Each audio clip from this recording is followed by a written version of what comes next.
Shazad Motoring Middle East, and this is, of course, the Land Rover Discovery Sport. So this is the baby Land Rover family SUV sort of thing. Ostensibly it's the replacement for what was known as the Freelander LR2. This car is powered by an EcoBoost, a Ford-sourced EcoBoost 2-litre turbo, putting out pretty healthy 240 horsepower, I believe, and through a 9-speed gearbox. Yes, 9-speed gearbox. This is the SE version. It's sort of a middling trim, so this is not top of the range, unusual for a press car. It's not top of the range, but that's probably not a bad thing. This one is actually priced at about 179,000 dirhams. Decent amount of boot space in there.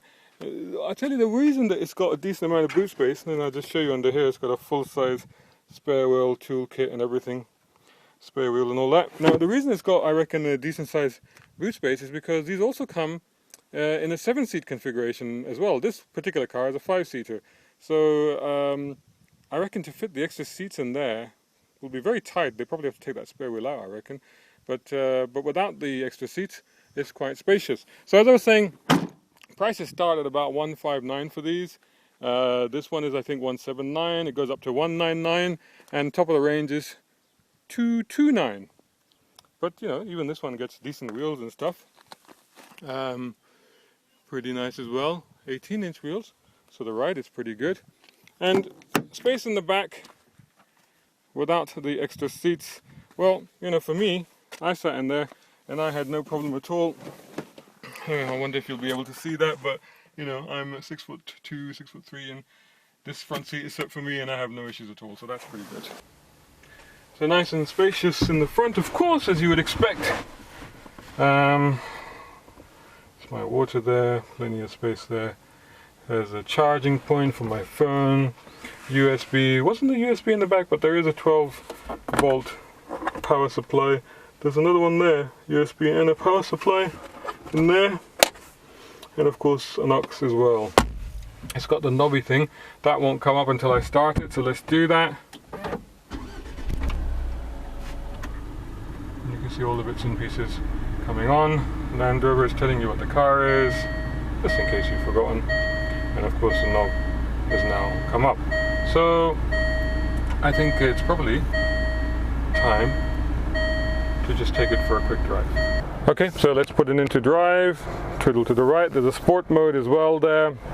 This is the terrain system here. I don't know if you can make it out, but you'll be able to see in the picture it's got hill descent, traction off, and eco mode.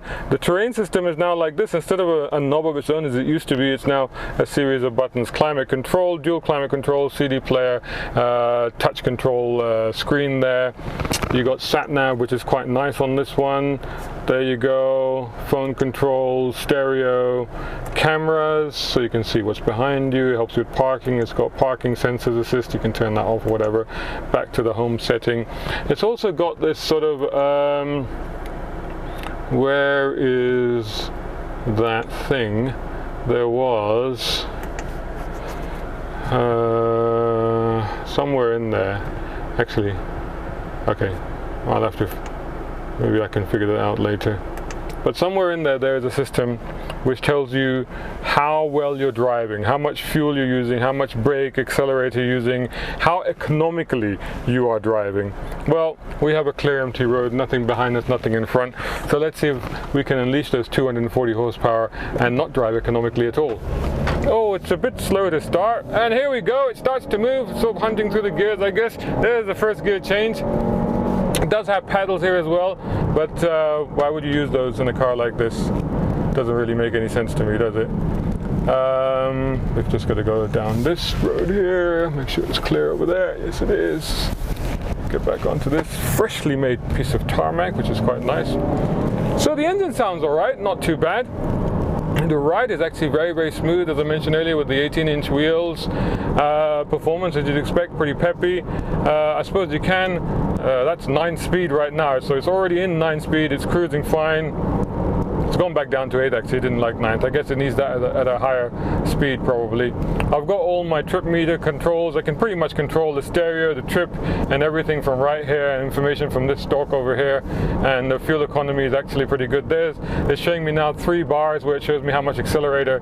So if I put my foot down, that goes red, you know, and I'm using the brake. Now the brake has gone red, and I have to use the brake because this has now gone from tarmac back to gravel again. And just clicking through that, it shows this is a box fresh car, 600 kilometers on this.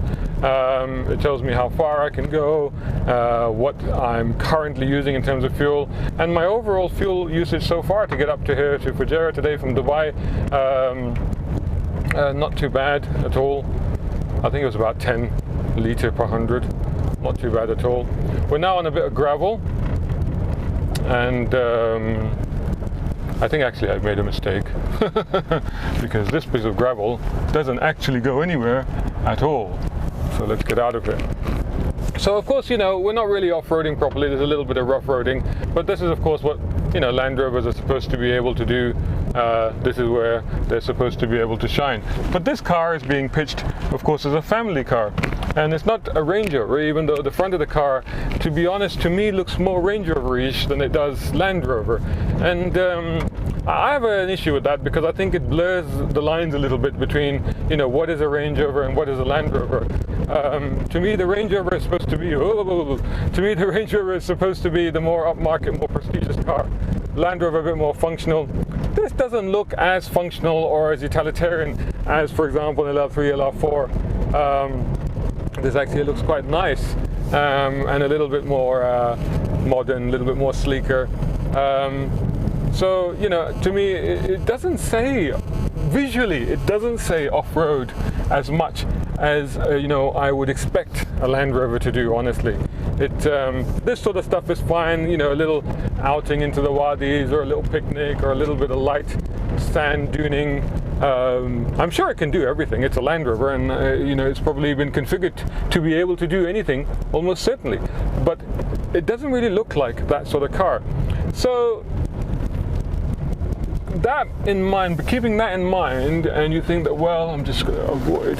You see, in this car, there's a little bit of a dip there, and really, it shouldn't be an issue for this car. But you know, psychologically, I just detoured around it so that I wouldn't have to put it to that. Why is it doing that? So why has it not gone back into automatic once I hit the pedals? There it is, now it's back into automatic. It's got sport mode as well, but I don't know why you'd bother with that. So overall summary, I think it's a fantastic car. It's a wonderful little or medium-sized family SUV. Good practicality, got pretty much all the kit that you need. SE is probably, if you don't want all the toys, and SE is probably pretty much all the car that you'll ever need. 159 is not a bad price. 179 for this one. Okay, with a Land Rover badge, maybe it's still something to consider, but it's getting dangerously close to something like a Jeep Grand Cherokee, you know, a good one, well equipped with a V6 Pentastar. I think it's about 180, 185. So for me, that would be a little bit more tempting. But overall, not a bad car. Check out full review and more pictures on motoringme.com. And while you're at it, do look for us, Motoring Middle East, on all the social media channels, and follow us on especially Facebook, and certainly on Instagram, and also on Twitter, and of course on YouTube. Please subscribe if you're watching us there. Thanks very much for watching. Until the next video.